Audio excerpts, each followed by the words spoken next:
Chaque jour, du réveil au coucher, la technologie nous tire la main. Elle nous réveille, elle nous guide, nous informe, nous distrait, nous connecte. En quelques gestes, on peut commander à manger, parler à un ami à l'autre bout du monde ou se perdre pendant 1 heure dans un fil de vidéos sans fin. Jamais dans l'histoire humaine, il n'a été aussi facile de satisfaire un besoin ou une envie. Et pourtant, jamais le sentiment de fatigue mentale, d'isolement ou d'insatisfaction n'a semblé aussi répandu. En 2024, les Français passent en moyenne près de 4 heures par jour sur leur écran à des fins personnelles, pas pour travailler, juste pour vivre. Alors est-ce que la technologie nous rend plus heureux ou bien elle nous encapsule dans ces pics de bonheur éphémères ? C'est la question qu'on va aborder aujourd'hui. Comment ça va mon petit Rewan ? Bah écoute, ça va, encore une fois, tout seul pour cet enregistrement. Notre acolyte Mathieu a son propre agenda cette semaine, donc on est là, on est ensemble. Mais c'est un sujet très intéressant parce que aujourd'hui, on se rend compte à quel point la technologie nous assiste en fait dans la tâche de tous les jours. Et la vraie question qu'on se pose, du coup, c'est est-ce que nous rendre heureux, c'est accepter une partie de dépendance, peut-être de soumission quelque part à ces trucs-là. Donc, en vrai, c'est une question relativement compliquée et peut-être qu'on va pas y répondre, mais en tout cas, on aimerait soulever le caillou et commencer à regarder ce qu'il y a derrière, quoi. On va gratter, on va voir de quoi l'avenir est fait et si le bonheur est impacté ou pas. Avant tout, temps d'écran. On a parlé de 4 heures en moyenne pour les Français. Il faut qu'on livre notre temps d'écran. À titre perso, je dois être plus que ça, je pense. Eh bah écoute, on va chercher ça là en direct. On va aller scroller pour voir le temps d'écran. On va se baser sur celui sur le daily, puisqu'on est samedi à l'heure où on enregistre. Pour vous évidemment, ça sort un jeudi, mais nous on enregistre un samedi pour une fois. Mon daily average sur la semaine, il est de 3h17. Avec en utilisation ah non mais ça c'est aujourd'hui. Moi je veux la semaine. Oh là là là là, sur la semaine 5h03 d'Instagram. Ay caramba. Bon après j'ai fait ma comptabilité donc il y a mes comptes pro qui ressortent. 56 minutes de YouTube, 55 de Safari. Donc j'ai fait pas mal de recherches. 53 minutes de Uber. Ah oui parce que j'ai fait un événement en début de semaine. Impossible de rentrer chez moi. J'attendais le taxi. En fait, ils veulent pas remonter dans oui, ils veulent pas dans la de banlieue. Paris, c'est pas assez rentable. Ouais, c'est pas assez rentable, donc du coup, j'ai poireauté pendant 1 heure avec l'application Uber connectée. Aïe. 44 minutes de photos, 43 minutes de musique. C'est pas si mal. C'est pas si mal. 10% de moins que la semaine dernière. Ouais, moi, je suis en moyenne. Je suis à peu près comme toi, peut-être un peu moins. Il me dit que je suis à globalement entre 4h43. 4h11, 4h tout pile et 3h54, donc globalement autour des 4h10 des 4 heures, à peu près, ouais. Ce qui est pas trop mal. Alors Insta a l'air de prendre beaucoup de temps. J'ai Brave en second qui me prend 3 heures sur les 3 dernières semaines. Brave, c'est un navigateur. C'est le navigateur, ouais. J'étais chez Mozilla, je suis passé chez Brave parce que pour la partie mobile, il y a plein de trucs qui sont pas supportés par Mozilla. Bref, je passe les détails. Mais en vrai, parce que je fais beaucoup de recherches, encore une fois, je l'ai dit, il y a beaucoup de trucs que je fais qui passent par Internet, par un navigateur, pas forcément par une application. Notamment ma veille, donc pas mal de temps dessus. Application les plus utilisées, j'ai Waze, vu que je conduis, forcément j'ai 6h30 de Waze, mais bon, vu les trajets, je pense ça, que voilà. coup, Et après, en vrai, je suis un peu surpris parce qu'il n'y a pas de truc de fou, c'est-à-dire que la troisième, ça va être WhatsApp, que j'utilise déjà pour nous se coordonner sur le podcast, mais de manière générale avec les proches, etc. On ne peut pas utiliser Signal pour tout. Mais en vrai, tu vois, je m'attendais à relativement plus. Parce qu'à côté de ça, je consomme quand même vachement du YouTube sur mon téléphone, mais je pense que vu que c'est des trucs que je consomme le soir, en théorie, c'est pas tant que ça en termes de quantité, surtout que c'est, comment dire, maintenant j'essaie de vachement beaucoup plus lire le soir, donc je réduis aussi l'utilisation des applis vidéo pour le divertissement un peu éphémère.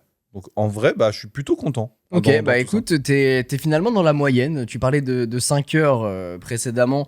Finalement, t'es dans la moyenne des Français, 4 heures. Je suis un petit peu en dessous avec les 3 heures. Bon, 3h17, on est à 40 minutes. Donc en vrai, quasiment dans la moyenne pareil. Ouais. Donc finalement, c'est un fait qui s'avère plutôt vrai.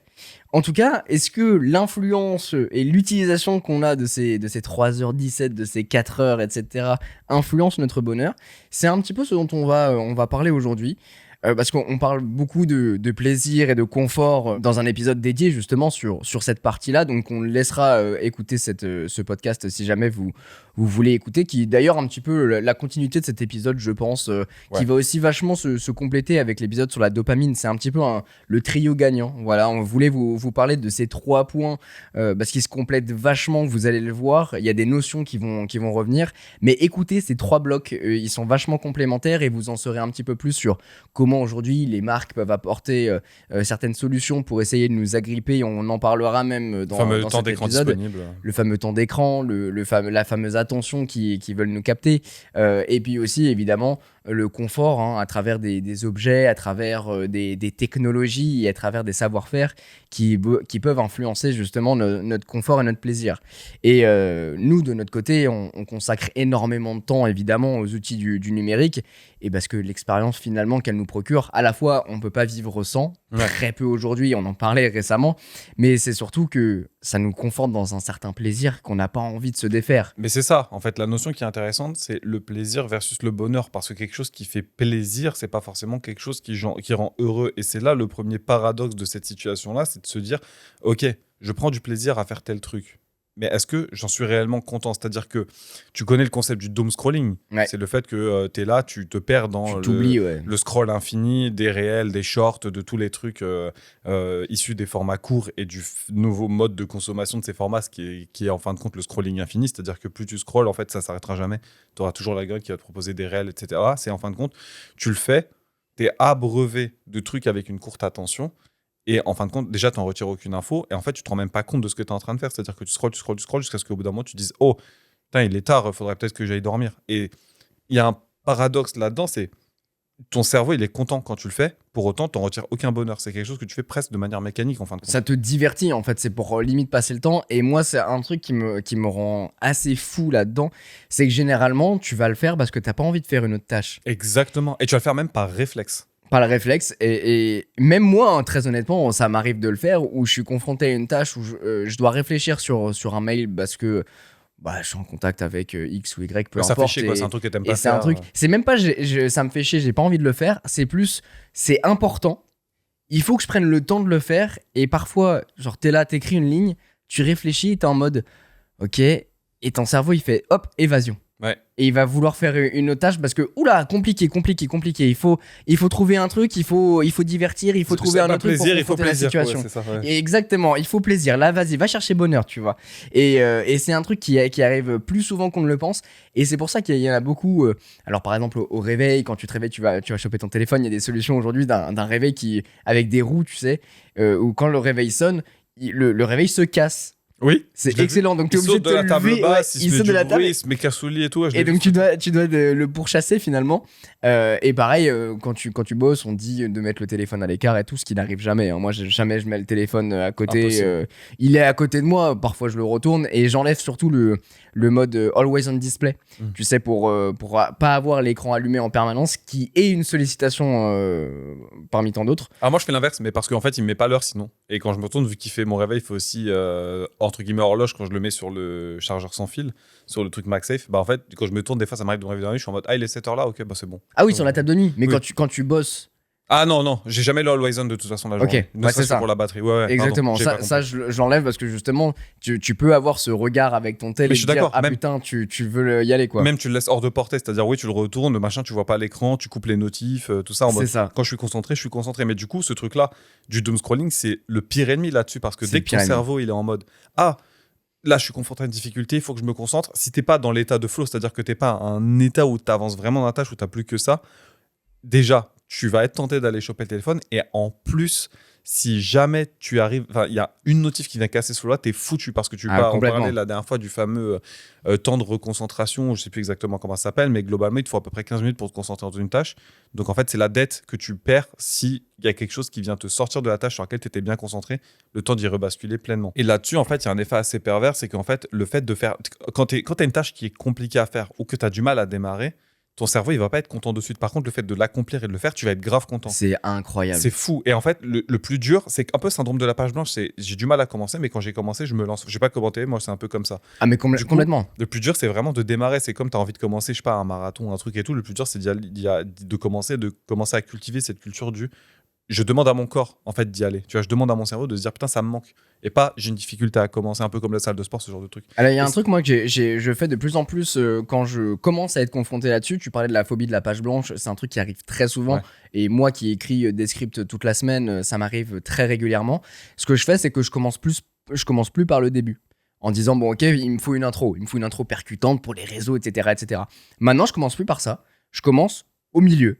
ou à la fin. Ouais. Je commence là où j'ai des idées. Donc là, par exemple, je suis en train d'écrire une vidéo sur le setup gaming qui va arriver. Il faut une intro, il faut parler de tous les produits, Mais en etc. fin de compte, le bon sujet, c'est le setup en lui-même. Donc C'est le l'intro, setup en lui-même. tu vas le broder autour. Exactement. Ok. Et surtout, t'essayes d'être. C'est un peu le jeu aujourd'hui des réseaux. C'est qu'il faut engranger, on appelle ça le hook. Il faut choper les personnes dès le début. Donc c'est un truc qui se travaille, c'est un peu compliqué, etc. pour être le plus percutant possible. Et moi, j'arrive face à ma page blanche, littéralement, et je suis en mode, qu'est-ce que je veux dire ? Et parfois, t'as pas les idées qui viennent. Non. Donc alors, j'ai commencé au milieu. Bah, J'ai envie de parler du clavier, je vais parler du clavier. Et donc en fait, tu parles du clavier, puis ensuite ça va t'amener à la souris, et ensuite tu vas parler de ça. Et donc tu commences à écrire ton plan, tu écris tous les trucs, et puis ensuite, maintenant que t'as tout, tu travailles même l'outro, et tu travailles l'intro, et au final, t'as ton plan dans sa c'est même globalité. plus logique en plus dans la construction de ton script. Mais voilà, l'idée c'était de dire, ok, aujourd'hui, il y a des tâches sur lesquelles on doit passer du temps.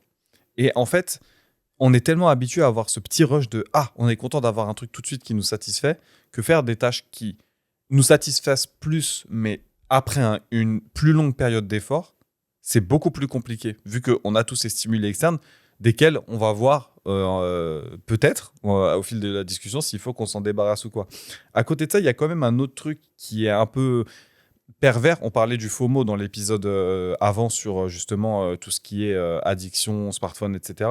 Il y a un truc par rapport au bien-être émotionnel, social et matériel, c'est-à-dire que on est content de posséder des beaux objets, on est content de pouvoir parfois les montrer ou de juste être en contact avec les gens qu'on aime bien, et on est content de pouvoir sentir des sentiments, c'est-à-dire que on utilise un peu les passerelles numériques qui sont les téléphones, qui sont les ordinateurs, etc., pour ressentir des choses, peut-être parfois pour s'anesthésier. Mais c'est quand même cool d'avoir des outils aujourd'hui qui nous fournissent un accès à nos proches aussi instantané, tu vois. Alors, il y a 3 sujets effectivement là-dedans, et on peut revenir sur un point que j'aime beaucoup parler, c'est justement le bien-être matériel dont tu parlais. Il y a quelque chose de très satisfaisant à acheter un truc qui nous plaît, dont on réfléchit depuis longtemps, et ça crée pour le coup un vrai bonheur. Mais je trouve que ce bonheur est 90% du temps ultra éphémère. Alors, sur les trucs que tu as réfléchi pendant longtemps, t'es quand même content de les avoir. Enfin, je trouve que t'es quand même content de les avoir. Pour autant, aujourd'hui, je trouve qu'on a tendance, et c'est là où je te rejoins, à se faire trop envie de trucs et à se dire, en fait, c'est trop facile de les acheter maintenant. Ouais, t'en as pas besoin, tu l'as vu une fois, c'est un truc, t'es en mode, faut absolument que je l'achète, c'est incroyable. Et même au-delà de ça, alors, t'as cette passerelle où t'es trop content, ça fait longtemps que t'y réfléchis et tout ça, mais je trouve qu'on passe trop vite après. C'est que on tourne vite la page.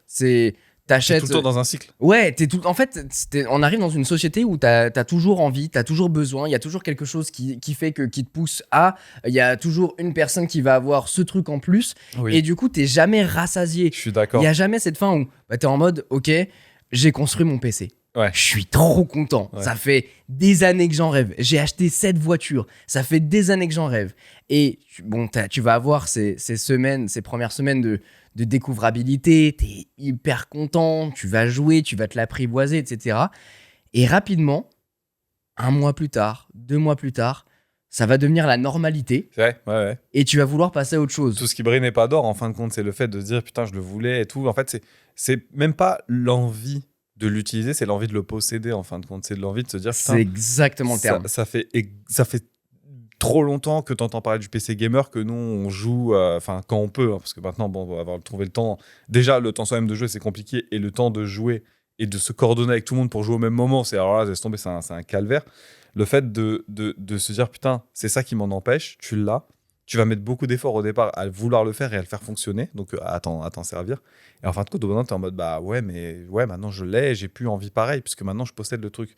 Et c'est l'effet un petit peu bâtard de ce que tu disais, c'est de se dire, est-ce que je le veux parce que j'ai vraiment une utilité, que ça répond à un problème, ou est-ce que ça répond à un problème. C'est un caprice, quoi. Mais ça répond à un problème que j'avais pas. C'est un problème qu'on m'a mis dans la tête. C'est pas un problème que moi je rencontre. C'est quelqu'un qui m'a dit, putain, mais regarde, lui il fait des meilleures photos. Lui il a une meilleure autonomie.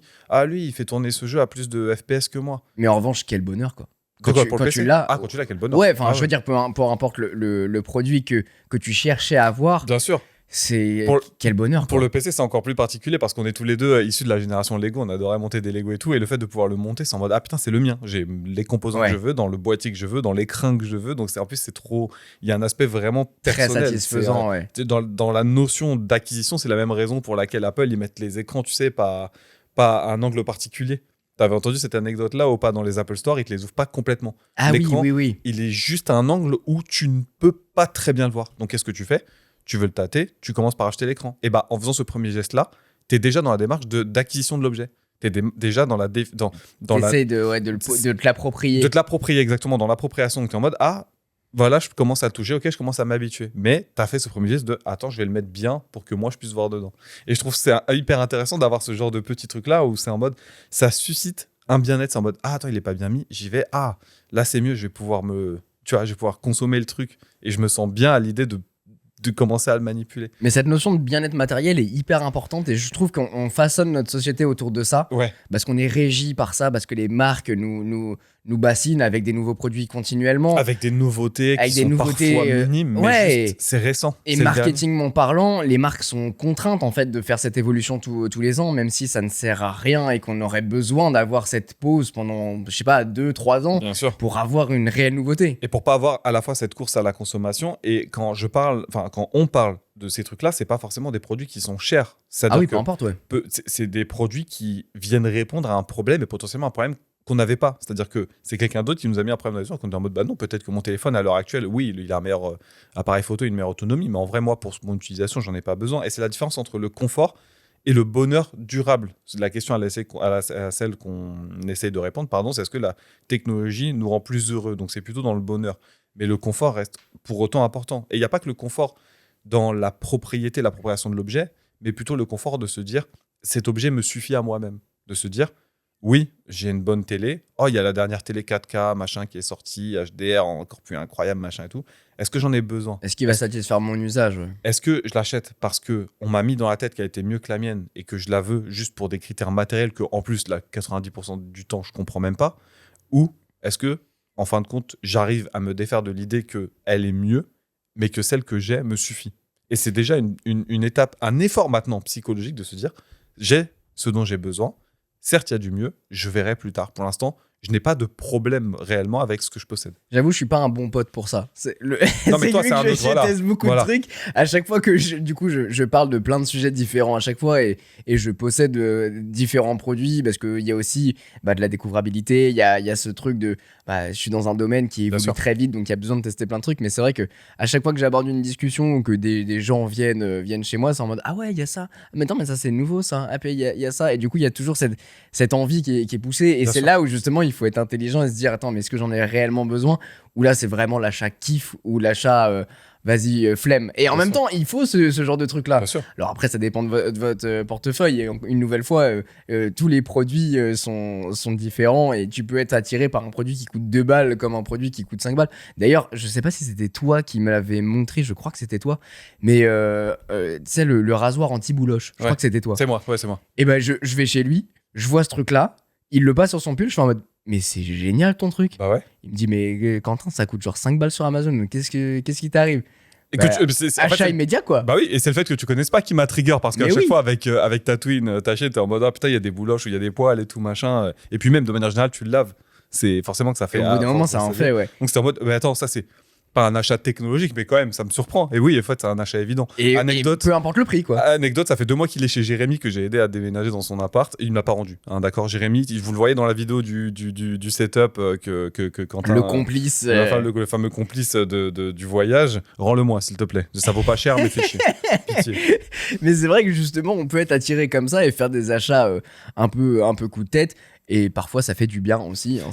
Ça crée justement le petit rush. Ouais, ce petit shot qu'on aime bien. Mais t'as très vite, comme tout, de tomber dans le côté pervers et le côté presque addictif de se dire je suis content d'acheter, je suis content de dépenser. Parce que, attention, hein, c'est des choses qui sont, chimiques. C'est programmé dans notre cerveau. Ah, vraiment. Le rush de dopamine, quand tu dépenses ton argent, quand tu fais une acquisition, c'est un des plus forts qu'il peut y avoir avec, je sais plus, il y en avait un, c'était le sexe, et je crois après l'autre, c'est le casino. Si je dis pas de bêtises, les jeux de hasard.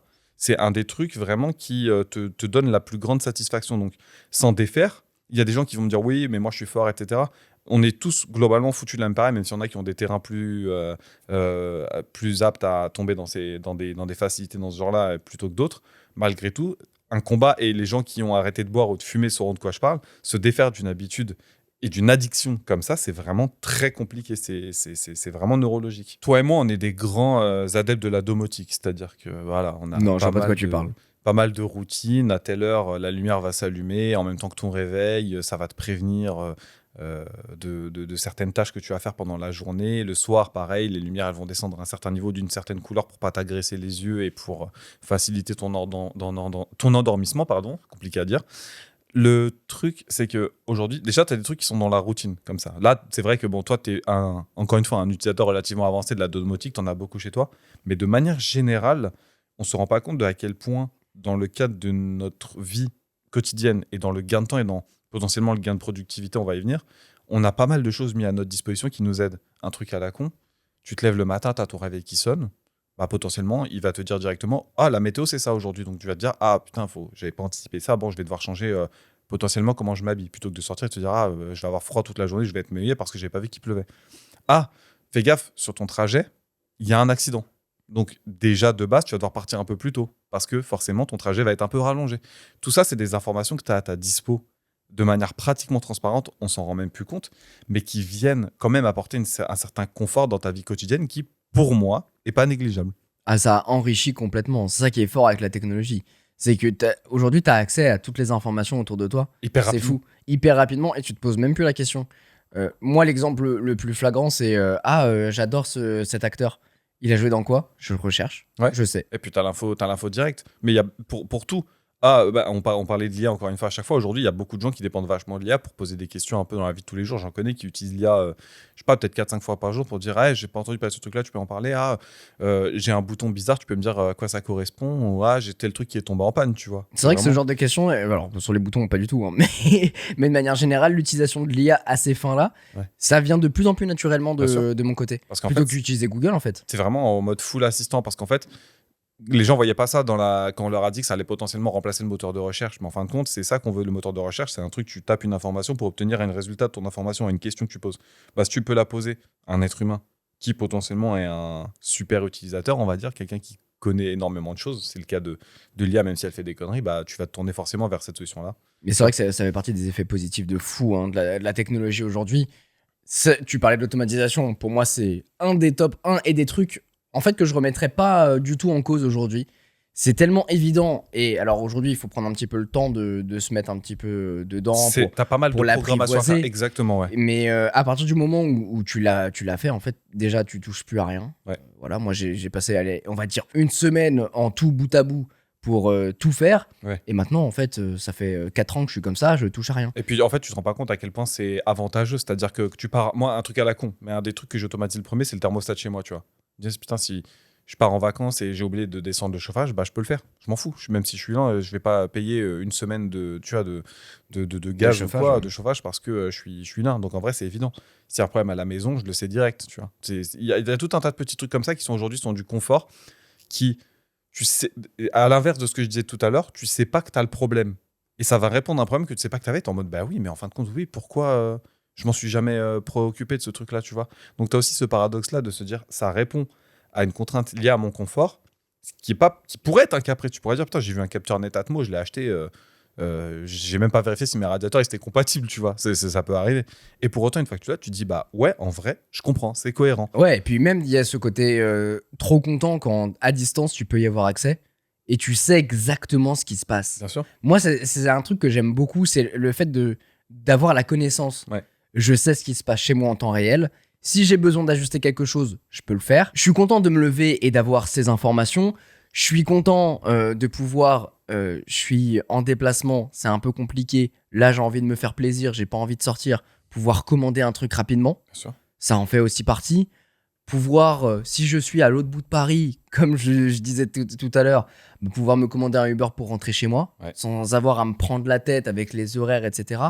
Tout ça, ça ajoute un confort et un bonheur dingue de rapidité et de fluidité dans l'exécution. C'est quoi. ça. Je ne serait-ce qu'un truc à la con sur moi, un des premiers achats de trucs connectés que j'ai fait, c'est l'aspirateur robot.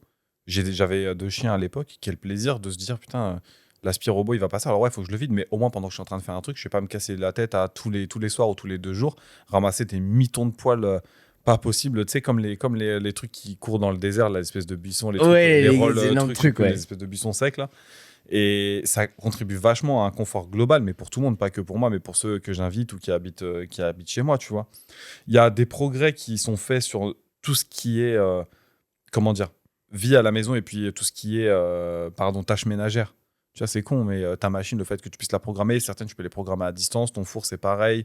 Tu as des lave-vaisselle connectés qui arrivent, même si, bon, ça, j'ai un peu plus de mal à saisir le truc. Mais tu vois, c'est incroyable. La domotique je me fais livrer pas mal de colis. J'ai une sonnette Arlo, sonne, bonjour. Déjà, il me détecte qu'il y a un colis qui arrive. Sonne, bonjour, ça sonne sur mon téléphone. Ouais, allez-y, laissez-le et tout. S'il y a un problème avec la livraison, j'ai la preuve vidéo. Enfin, tu vois, tu as tout un tas de trucs comme ça qui, en fait, peut-être que c'est plus compliqué à appréhender, mais ça se soustrait à tellement d'autres problèmes que tu peux rencontrer dans la vie de tous les jours. Et c'est ça le point important, c'est la vie de tous les jours. On n'est pas dans les usages spécialisés parce qu'il y a aussi des trucs vachement plus intéressants sur les progrès qui sont faits, notamment dans tout ce qui est santé. Tu vois, aujourd'hui, la technologie elle nous apporte vachement de trucs sur la partie, un truc à la con, les capteurs de santé. Aujourd'hui, il y en a énormément qui portent des Apple Watch ou n'importe quel modèle de montre connectée, Garmin, Google, tous ces trucs-là, qui sont des outils qui sont pourtant pas usage médical, qui nous aident dans la vie de tous les jours pour certains trucs sur la pression artérielle, les battements par minute, qui t'assistent dans le sport, etc. Mais tu as aussi des capteurs liés à la santé. Aujourd'hui, tu n'as plus besoin de te faire, tu sais, le petit clac pour les diabétiques au bout du doigt, le petit, ouais. Je sais plus comment ça s'appelle, c'est un nom ce truc-là, qui te font des fois d'ailleurs avant le don du sang. Aujourd'hui, tu as des mecs qui ont créé des capteurs que tu te poses. Que tu patches directement. Alors, tu as quand même une petite aiguille, mais c'est en NFC. C'est-à-dire que tu le passes dessus, hop, ça te donne ton taux de glycémie. Bah, super, tu sais exactement si tu as besoin ou pas. Et en vrai, pour le confort du patient final, sans aller sur des dispositifs type pacemaker, etc., dans la vie de tous les jours, c'est quand même un confort super de ne pas avoir à se charcuter le doigt tous les soirs. Tu vois. Dans les progrès médicaux, on en a parlé maintes et maintes fois, mais l'assistance de l'IA dans tout ce qui est imagerie médicale, dans l'identification de certains cancers, ce genre de choses, même si on peut avoir quand même des critiques vis-à-vis de l'IA et d'une utilisation plutôt saine et puis de toutes les contraintes liées à l'environnement qu'il peut y avoir, l'utilisation de l'IA dans ce domaine-là, si ça peut permettre d'augmenter l'espérance de vie, de réduire les erreurs médicales, de pallier à la fatigue des soignants, etc., bah en vrai... c'est ce que nous racontait Mathieu, là où il y a un acteur justement chez OpenAI, si je dis pas de bêtises, qui avait justement demandé à l'IA de faire un contre-diagnostic sur le traitement de sa femme. Il y a un vrai accompagnement qui peut être intéressant. Et puis après, l'accès facile. Enfin, je veux dire, aujourd'hui, pour avoir accès à un médecin, t'es plus obligé d'avoir la contrainte géographique, tu peux faire un appel visio. Alors, une téléconsultation. Alors c'est sûr que en fonction de ce que t'as, il y a des trucs qui sont plus ou moins propices à l'erreur, et surtout de pouvoir le faire à distance ou non. Hein. Si tu t'es cassé la jambe et qu'il faut sculpter à un moment, il faut sculpter physiquement. Il faut toucher, ouais. Mais pouvoir faire ce genre de choses à distance dans son salon, c'est quand même assez dingue. Hein. Et puis même aujourd'hui, tu vois, toutes les voitures, elles sont équipées de dispositifs. Si jamais il y a un problème, elles appellent automatiquement les secours. Sur ton téléphone, tu as la localisation. Enfin, tu as plein de trucs comme ça qui sont faits et qui sont au service de la santé des gens. Faut pas voir tout non plus comme une contrainte. Et tout ça, c'est rendu possible par de l'amélioration technologique, que ce soit dans le matériel qu'on porte, mais aussi dans les réseaux qui permettent d'interconnecter tout ce matériel-là, tu vois. Pouvoir faire des FaceTime avec ses potes, de pouvoir jouer à distance, de pouvoir contacter sa famille à l'autre bout du monde, c'est dingue. Bien sûr, des trucs que tu n'aurais jamais cru qu'il y a, je sais pas, 20 ans, c'est possible. Aujourd'hui, tu peux jouer avec des mecs qui habitent à Singapour avec 30 millisecondes de latence, c'est incroyable. Et ce que je te disais, c'est le fait de pouvoir aussi avoir ce flot de connaissances à portée de main. Je trouve ça dingue. Justement, on parle de sentiment d'empowerment, d'avoir justement ce sentiment d'avoir la possibilité de faire plein de trucs, d'avoir accès aux connaissances, de pouvoir apprendre des langues, de pouvoir être stimulé sans cesse, sollicité par plein de connaissances autour de soi. Ouais, en fait, tu peux avoir réponse à tout pour peu que tu sois un peu disposé à chercher, quoi. L'information, si tu peux pas la trouver sur Internet, aujourd'hui, tu as même des communautés qui te permettent aujourd'hui de te renseigner sur des trucs spécifiques. À l'époque, tu avais les forums, ça continue. Jeuxvideo.com. Bien sûr, mais surtout sur des trucs de mécanique, sur des trucs juste de... Enfin, je vais dire, et avec Reddit, maintenant, ça s'est développé de dingue. C'est fou. Reddit, on se rend pas compte que c'est une source d'information incroyable avec des communautés vraiment dans tous les domaines, tous les genres, tous les secteurs, tous les trucs que tu peux apprendre, tous les problèmes que tu peux rencontrer. En vrai, il y en a déjà un qui l'a eu sur Reddit et qui a essayé d'en discuter. C'est assez fou. Ça, c'est dingue. Ouais. C'est fou à quel point aujourd'hui, on a énormément de choses en main qui peuvent participer à notre confort. C'est-à-dire que C'est vrai, pouvoir se faire commander de la bouffe directement chez soi ou un Uber ou n'importe quel service de VTC, de voiturier pour pouvoir se faire emmener quelque part, c'est vraiment cool. Dans la santé, on en a discuté un petit peu, le fait d'avoir ces capteurs qui permettent de pas trop gêner le patient pour des trucs un peu récurrents, des examens, des injections, etc., des pacemakers, des trucs pour détecter certaines faiblesses cardiaques, etc. C'est vachement important. Pareil, dans tout ce qui est automatisation domestique, c'est des choses qui, en fin de compte, participent à une forme de confort qui vient alimenter la notion du bonheur, du coup, qui est en fin de compte de se dire j'ai ces choses à ma disposition, elles sont à mon service et c'est durable. C'est-à-dire que c'est pas quelque chose qui va à l'instant T me procurer une certaine satisfaction et qui, en fin de compte, ce truc-là va être un rush relativement éphémère, mais plutôt qui va participer à la big picture. En fin de C'est compte. ça qui est important C'est de ça. comprendre. C'est que c'est pas un truc, comme on disait tout à l'heure, où t'achètes ce truc-là, t'es hyper content, tu voulais l'avoir depuis longtemps, etc. C'est plein de petits trucs mis bout à bout. C'est un peu une avalanche de confort Qui est mis à ton service. qui est mis Ouais. à ton service ou que tu vas provoquer pour pouvoir satisfaire ton quotidien. C'est des trucs qui, sur le coup, sur l'instant, t'es content de le mettre en place. Derrière, ça va tomber un petit peu dans le quotidien, dans les habitudes. Maintenant, tous ces trucs-là vont favoriser un petit peu ton confort sur la durée. Et surtout, t'en es pas esclave. C'est pas quelque chose qui vient pour pallier à quelque chose qui, comment dire, soit que t'avais pas identifié, soit aujourd'hui que tu fais sans trop comprendre. On parlait de la domotique tout à l'heure, on parlait de toutes ces mises en relation. Tu as un problème, tu cherches à répondre à ce problème, ou tu as une tâche récurrente, tu cherches à t'absoudre, c'est ça, t'absoudre, merci beaucoup. C'était vachement compliqué, absolument. Il est pas évident. De cette tâche quotidienne qui est, comment dire, qui a pas spécialement de valeur et qui est un peu casse-pied, un peu voilà récurrente, mais un peu molle. Tu vois, bon, ouais, ça me sert pas à grand chose. Tu vas passer de l'aspi juste pour ramasser les poussières tous les 2 jours, ça me faisait un peu chier. Bah, l'aspi robot, il répond très bien à ce truc-là. Donc c'est à ton service. Là où la notion de bonheur elle est très importante, c'est sur cette partie-là, parce que quelque chose qui est bien pour ton confort ne répond pas forcément à la notion de bonheur au sens global, au sens à ton service. Quelque chose qui est confortable, ça peut être effectivement, comme on en parlait tout à l'heure, au lieu de lire un livre le soir, regarder YouTube ou Instagram jusqu'à pas d'heure, c'est confortable de le faire. Parce que bah, forcément, tu laisses ton cerveau un petit peu s'évader, peut-être même que tu te sédates des problèmes que tu as eu la journée, pardon. Et pour autant, c'est pas quelque chose qui va participer à ton bonheur, c'est quelque chose que tu fais qui est confortable pour toi, qui te permet de t'alléger d'un certain point ou d'un certain stress. Pour autant, tu vas le payer. C'est-à-dire que tu vas mal dormir, tu n'as rien appris sur le temps que tu as consommé sur les écrans et tu vas en pâtir la journée d'après parce que tu vas te coucher tard et tu vas être extrêmement fatigué. C'est là où il faut faire attention à une notion dont on a parlé dans l'épisode précédent, qui est celle de l'économie de l'attention. Tous ces réseaux qu'on va vous mettre à disposition, toute cette information très rapide, va créer une espèce de dépendance aux notifications. On en parlait du doom scrolling avec le feed infini, on parlait des apps qui sont conçues pour capter notre temps, etc. Tous les mécanismes de notification et tout, en mode les dernières nouvelles, il y a telle personne, tel acteur célèbre qui s'est séparé, qu'est-ce qui s'est passé et tout. On s'en fout, en vrai, dans 90%, même 99% des temps. On s'en fout, c'est un peu cette notion de je vais être le premier sur l'info, il faut absolument que je sois au courant parce que c'est une info, parce que c'est quelqu'un que je connais. Et malgré tout, on se rend pas compte, mais ce truc-là, ça nous bouffe de la bande passante de dingue. Et en fait, ça comble une partie du cerveau qui pourrait être mise à disposition pour d'autres choses. Mais ça, on s'en rend pas vraiment compte. C'est juste, on est tellement abreuvé d'informations H24 entre les réseaux, la télé, la musique qu'on écoute, les vidéos qu'on peut écouter, qu'on peut regarder. C'est plein d'excitations passagères qui sont simplement là pour combler un vide que tu vas te créer malheureusement. Et il y a d'autres fois, ça va juste créer une sauvegarde par-dessus tes sauvegardes et c'est un cercle vicieux, quoi. Et puis j'en parlais tout à l'heure, le fait que, encore une fois, quand tu bosses, t'es bien concentré et que t'as la pauvre notif par l'application qui te dit regarde ce que tu vas peut-être louper avec le fameux FOMO là, regarde, il y a une notif, il y a un pote qui t'a envoyé un réel un peu rigolo, faudrait que tu le regardes, machin, hésite pas, vas-y, clique dessus et tout. Encore une fois, tu payes de la dette là-dessus, c'est-à-dire que le temps que tu vas mettre, tu vas regarder, déjà, en vrai, tu vas peut-être rigoler et tout, mais tu n'auras pas spécialement appris. Et je dis ça, je suis un gros consommateur de réels sur Insta, attention, personne n'est parfait. Mais le temps de récupérer... C'est un euphémisme. Ouais, voilà.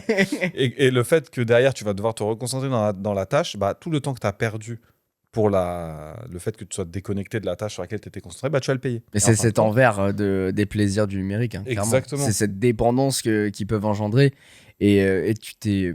Enfin, toi, je sais que tu t'es vachement pris par ce truc-là, mais aller vérifier ton téléphone machinalement sans vraiment t'en rendre compte. Grave. Avoir cette vibration fantôme aussi.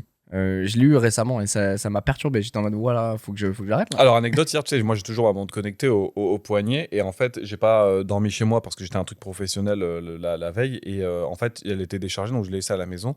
Et il y a un moment, tu sais, j'étais en train de rouler, je me dis putain, merde, attends, elle est où ma montre? Et j'étais en mode ah bah oui, tu l'as laissée chez toi. Mais c'est un peu cet effet un peu bizarre de se dire ah, mais du coup, comment je fais s'il y a une notif parce que mon téléphone est peut-être en vibreur, si ça sonne, comment est-ce que voilà. Alors qu'en vrai, il y a très peu de chances pour qu'il y ait une urgence, tu vois.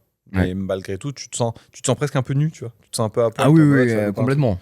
Mais tous ces trucs-là, en fait, du coup, cette fameuse économie de l'attention avec les notifications, etc., ça diminue globalement la concentration. Alors que faire une tâche longue sur laquelle tu te concentres, c'est une des plus grandes sources de satisfaction que tu pourras avoir. Et surtout, ça contribue à améliorer la construction de ton cerveau pour dire en mode, bah voilà, tu te concentres sur une tâche, tu es attentif, ce que tu vas faire, tu vas bien le faire, tu vas le faire correctement, tu vas le faire bien parce que tu vas mobiliser toutes tes ressources sur une tâche, peut-être qu'elle est longue, mais en fin de compte, l'issue va être bien plus satisfaisante que celle que tu aurais eue juste en regardant 2-3 réels, en regardant une petite vidéo, en faisant je sais pas quoi, en traînant sur ton smartphone de manière générale.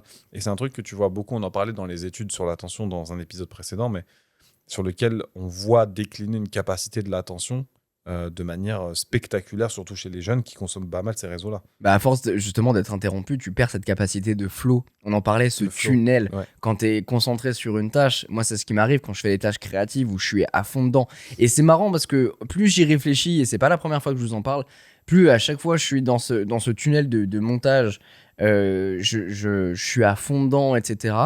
Et j'arrive justement à avoir cette capacité de flow. Mais qui est de plus en plus perturbé, je trouve, où justement, à un moment, je vais bloquer sur un truc parce qu'il y a tel effet que je veux faire, donc je vais essayer de chercher, mais en fait, en allant sur Internet chercher, ça va me faire dériver sur tel truc, ah, je vais répondre à tel mail, et puis j'ai tel message parce que machin, il faut que je réponde à ça. Donc en fait, il y a toujours cette disparité, et t'es plus immergé de manière totale dans ce que tu fais. Là où j'ai réussi à le retrouver, c'est en créant de nouveau. Alors ça faisait longtemps que, de temps en temps, j'ai des grandes périodes où je vais faire full DA, où je vais faire que ça, que ça, que ça, que ça. Et je retrouve justement cette capacité de flow. Et généralement, je l'ai de plus en plus quand je travaille tard le soir. Bien sûr. Alors moi, je suis beaucoup plus productif tard le soir. Je sais qu'il y en a qui sont beaucoup plus productifs le matin. Moi, en général, le matin, déjà, c'est pas... Comment dire? C'est le lancement, tu vois. C'est je me Oui. mets dans le mood, etc. Mais je suis beaucoup plus comme toi dans le sens où j'ai beaucoup plus de facilité à rester connecté le soir quand les gens ils sont vaqués à leurs occupations, que le monde il s'est un peu calmé, Mm. que tu es un peu tranquille. Ta journée elle est passée, tu dis ah putain là je peux faire ce que... En fait c'est un peu ce que j'ai envie de faire, tu vois. C'est pas forcément ce que j'ai besoin de faire. Et Ouais, c'est deux choses qui sont exactement. relativement différentes. C'est comme au rameur, tu vois. Le premier coup, il est dur. Mais Le deuxième, il est un peu plus dur. Et après, tu commences à prendre le rythme. Et puis, ton corps il est et puis ça y chauffé, t'as est, l'inertie. la mécanique, elle est en route et tu peux y aller. Et justement, toutes ces perturbations qui font que les employés perdent régulièrement plus d'1 heure et demie en fait, par jour, rien qu'à récupérer le fil de leur actualité interrompue. C'est fou. 1 heure et demie dans Bien la sûr. journée. Et c'est ces distractions perpétuelles qui vont justement affecter notre efficacité et malgré tout notre bien-être. Hein, parce que derrière, si t'es pas suffisamment productif, tu vas devoir rattraper éventuellement.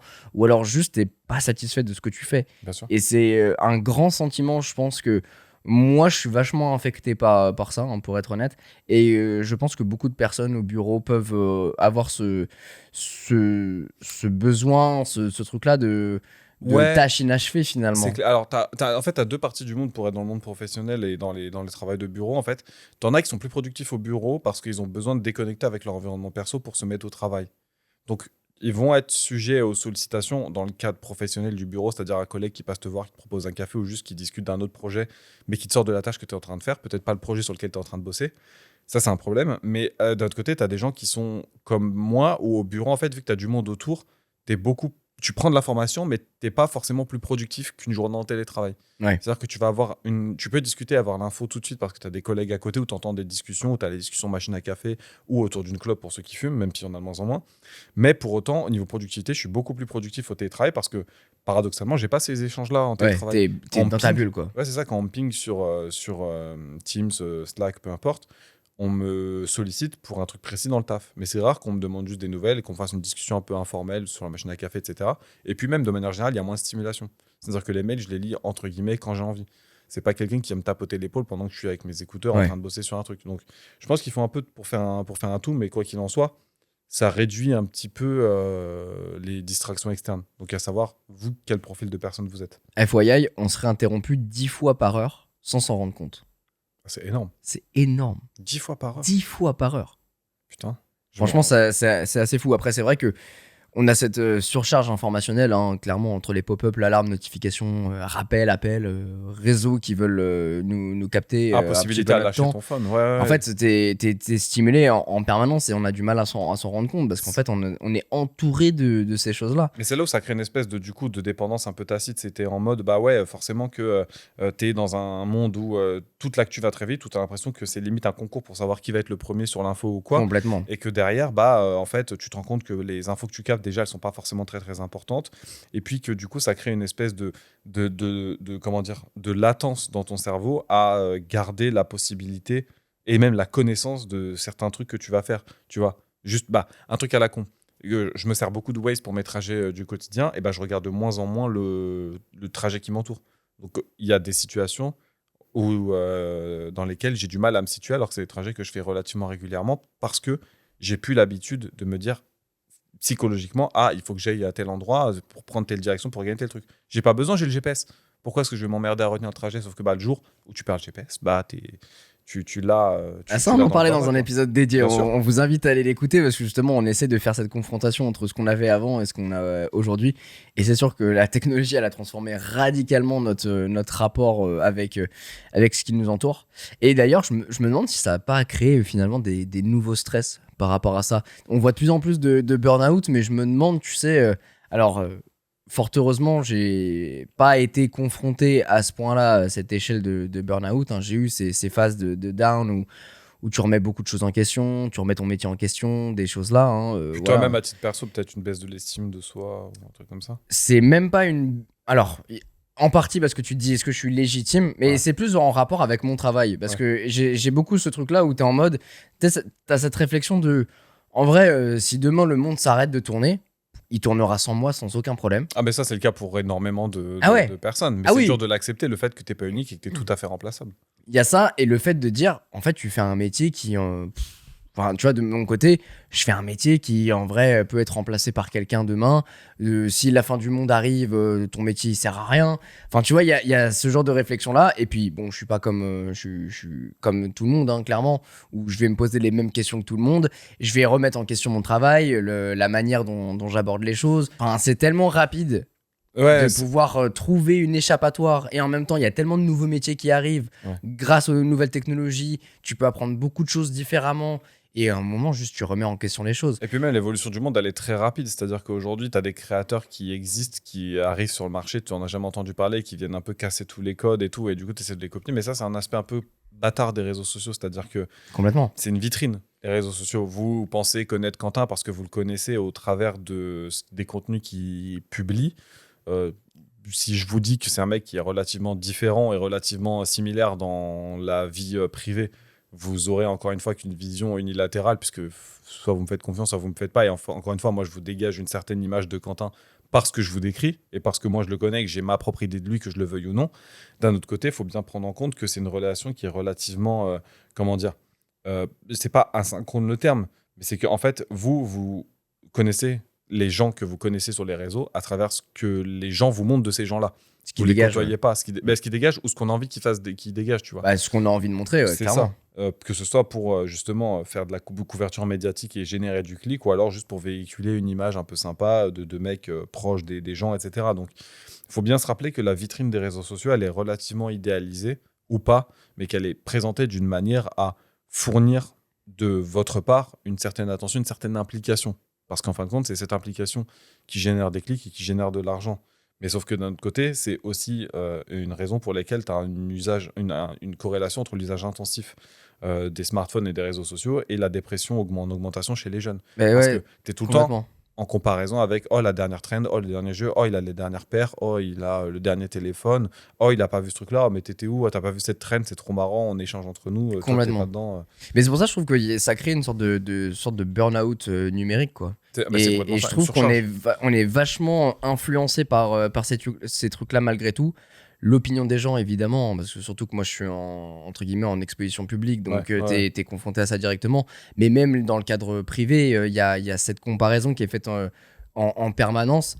Et je trouve que ça crée énormément de stress Alors que tu l'as pas voulu, c'est du stress passif, mais tu vas vraiment te l'approprier parce que malgré tout, ça va refléter une image que t'aimerais t'approprier, que tu peux pas avoir. Ou que tu veux pas qu'on t'applique, en fin de Ouais, compte. Mais aujourd'hui, je trouve qu'on a trop tendance à se dire il faut que j'existe, et pour exister, il faut que ce soit visible ce que je fais. Alors ouais, que en c'est vrai. vrai, le discours de dire vivons bien, vivons cachés, j'irai pas jusque-là, mais garder une part sur sa vie privée et faire les choses parce que vous avez envie de les faire et pas parce que vous voulez avoir l'air cool, ça reste quand même la base du bonheur. C'est-à-dire, le bonheur, c'est pas qu'on vous dise, qu'on vous envie, en fin de compte, c'est que vous soyez heureux et que vous vous suffisiez à vous-même.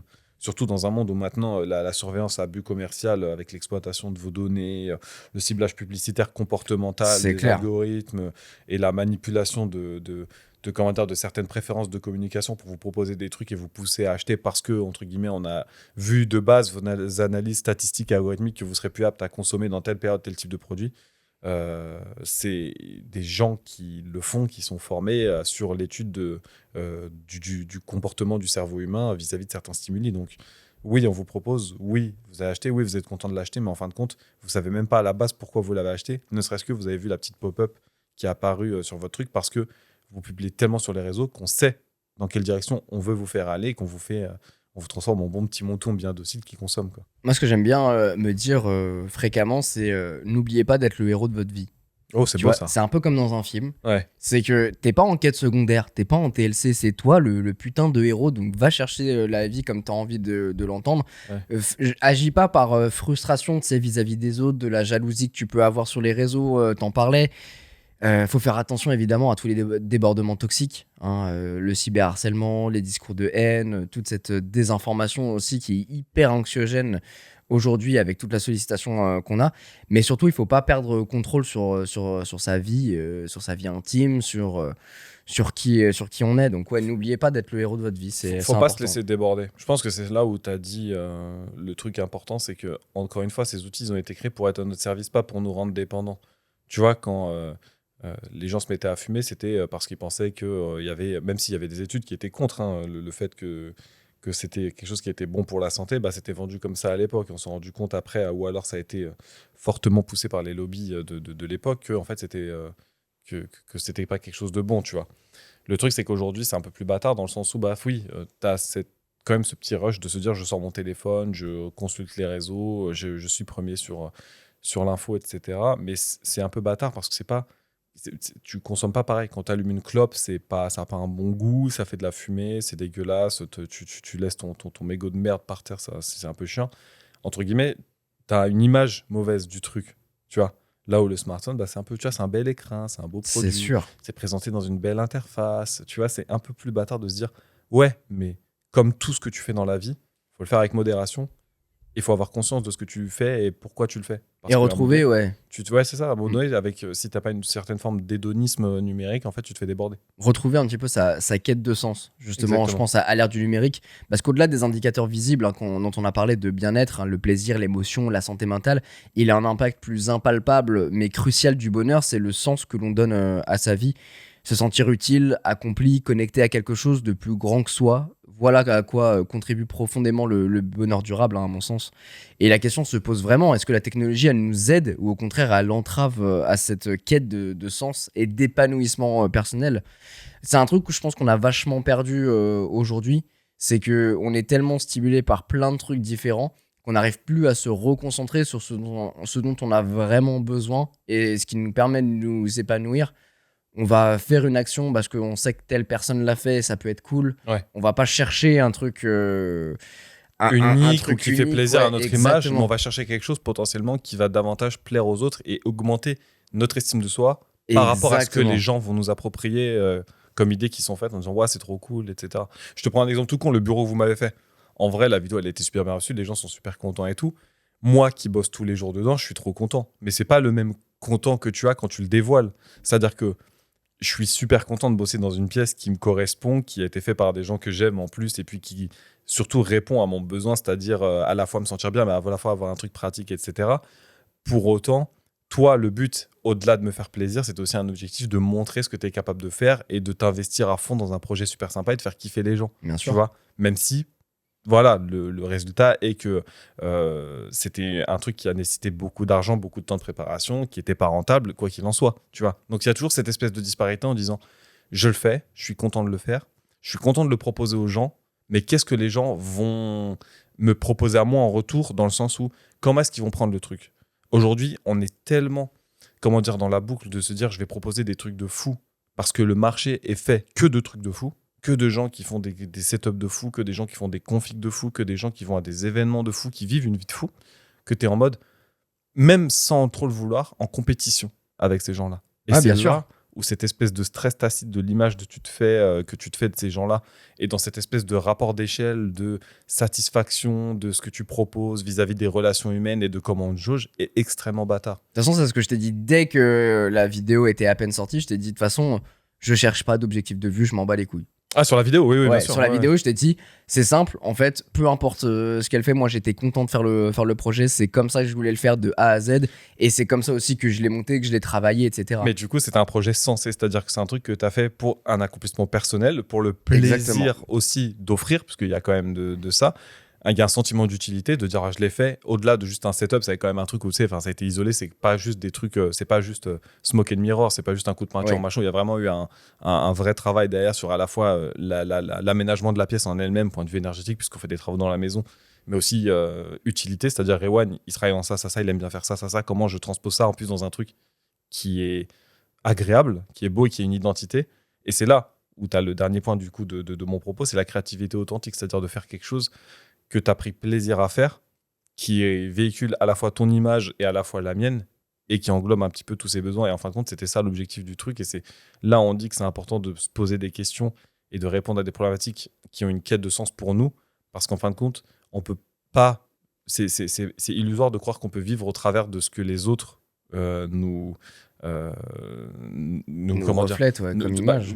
comment les autres Nous voient ce perçoivent. qu'on fait, perçoivent exactement et perçoivent ce qu'on fait, parce que ça c'est pas du bonheur, ça c'est juste une satisfaction égoïste de se dire que parce que les gens nous aiment on est mieux qu'eux. Non, la Ah, quête bien du sûr. bonheur c'est d'être bien avec soi-même, bien avec les gens avec qui on est bien, et de regarder un petit peu les choses sous l'angle du je suis au service de moi-même, au service des gens que j'aime, et pas forcément au service de l'image que je dois maintenir pour garder cette espèce de boucle de satisfaction continue et qui est majoritairement présente sur les réseaux. À mon sens, il faut vraiment s'investir. À partir du moment où tu arrives à t'investir en étant fier, en ayant aussi ce sentiment d'appartenance, tu vas retrouver ce bonheur. Et c'est ce que j'ai essayé de faire toute l'année, hein. Clairement, je vous le dis très Ouais, mais toi, honnêtement c'est sur un les truc un peu projets. bâtard. Ouais. Alors, effectivement, c'est de manière professionnelle aussi. Ouais. Mais le fait de dire, OK, je veux faire le projet qui me fait plaisir, ça contribue aussi à ton bonheur d'une certaine manière parce Bien que tu vas améliorer tes capacités, tu vas aller chercher plus loin, tu vas essayer de t'investir plus pour des domaines auxquels potentiellement tu n'avais pas l'habitude Bien sûr. de joindre, mais tu vas essayer de donner tout ce que tu as. C'est ça, mais dans le cas où forcément tu es dans un métier qui est quand même relativement exigeant au point de vue de la réception du public, tu as toujours l'aspect bâtard de se dire ah, il faut quand même, pas pour le cadre de la vidéo du setup ultime de mon bureau, mais dans d'autres projets où il y a une logique quand même de rentabilité. Pour Complètement, avoir une logique de bien sûr. rentabilité, il faut une logique d'adoption et de réflexion de la part du public. Donc forcément qu'il y a des choix que tu vas faire qui vont être orientés plus vis-à-vis de la dépendance à comment on va percevoir ce que tu as proposé C'est une évidence. dans le cadre de la vidéo, plutôt que des choix qui sont faits juste d'un point de vue authentique, d'un point de vue de ce que tu kiffes. Il y a des partis pris, forcément. Aujourd'hui, c'est le monde dans lequel on est, malheureusement. Pour autant, je pense que tant qu'ils sont conscients et qu'ils sont maîtrisés, ça a du sens d'un point de vue satisfaction personnelle de les garder bien maîtrisés. C'est ça. On peut donner un sens profond à ce qu'on fait, mais il faut pas terminer la journée avec le cerveau surstimulé, mais le cœur vide. Hein. C'est à faute de vouloir faire quelque chose qui nous tient vraiment à cœur. On arrive à à aspirer à de grandes choses. Et je pense que c'est ce qui est le plus important et un peu la morale de cet épisode. C'est clair. C'est qu'il faut vraiment réussir à se sentir bien et bien être entouré par la technologie. Essayer de se l'approprier un maximum pour enrichir votre vie de sens, hein, éventuellement, et surtout s'ouvrir à de nouvelles perspectives. Je pense que c'est ça qu'il faut réussir à s'approprier aussi d'une certaine manière. C'est la tech nous permet d'accéder à tellement de choses. Il faut réussir à faire le tri C'est pour clair. prendre ce qui va pouvoir nous affecter le plus positivement. Exactement. Pour moi, la texte, c'est un catalyseur. C'est-à-dire que c'est quelque chose qui vient accélérer une réaction. Si vous avez une mauvaise réaction de base, ça va accélérer la mauvaise réaction. Si vous avez un bon usage, ça va accélérer vos bons usages et ça va potentiellement vous rendre plus productif, etc. Donc, c'est comme tout. Ayez un usage responsable. C'est un peu bateau ce qu'on dit, mais en vérité, c'est vrai. C'est-à-dire que à rester toute la journée sur votre écran, sur votre téléphone, etc., vous ne ferez pas de sport, votre corps et votre état de santé globalement va diminuer. Faites un peu de sport. Quitte à prendre une demi-heure de votre temps d'écran pour le faire, pour faire aller une course à pied, du rameur, aller à la salle, même promener votre chien, pourquoi pas. Passer du temps avec votre famille aussi pour votre bonheur, c'est important, si jamais vous avez la possibilité de le faire. Sortir, faire des choses qui vous plaisent, mais qui ne dépendent pas forcément d'une mauvaise addiction ou de quelque chose qu'on vous a mis là parce que ça vous provoque un espèce de rush un peu inconscient d'ouvrir les réseaux. Et puis, je pense qu'on est dans une société d'ennui hyper stimulée. Bien sûr. Donc, c'est à nous d'essayer Faut de apprendre à trouver... s'ennuyer. Ouais, tout à fait. Il faut réussir à trouver les bons stimuli qui nous permettent d'être content de ce qu'on fait au quotidien et pas juste d'être en mode robot, quoi. Et n'ayez pas peur de commencer, c'est-à-dire que c'est très dur de commencer au départ. C'est très dur parce qu'en fait, en apprenant à commencer, on réapprend aussi à se défaire. C'est-à-dire que moi qui regardais beaucoup de vidéos le soir avant d'aller dormir, etc., le fait de reprendre à lire avant d'aller dormir parce que je voulais plus avoir les écrans, etc., c'était vachement compliqué. Je le faisais, mais je me mettais un peu de la musique calme dans les oreilles. Maintenant, ce que je fais, c'est que je le fais dans un silence complet. C'est-à-dire qu'en général, je suis dans le lit, il y a potentiellement ma femme qui dort à côté. Moi, je suis dans le lit, j'ai la petite lumière à côté, mais il n'y a pas de bruit. Je veux m'immerger dans le livre et je veux surtout dire à mon cerveau, ok, c'est ton moment calme avant d'aller dormir. J'ai jamais aussi bien dormi que depuis que je fais ça. Tu vois, mais c'est une mécanique différente de se dire, il faut que je me défasse. Et il y a des fois, tu termines ta journée, t'es en mode putain, j'ai fait que de bosser, j'ai passé une journée de merde en plus, je me regarderai bien une vidéo.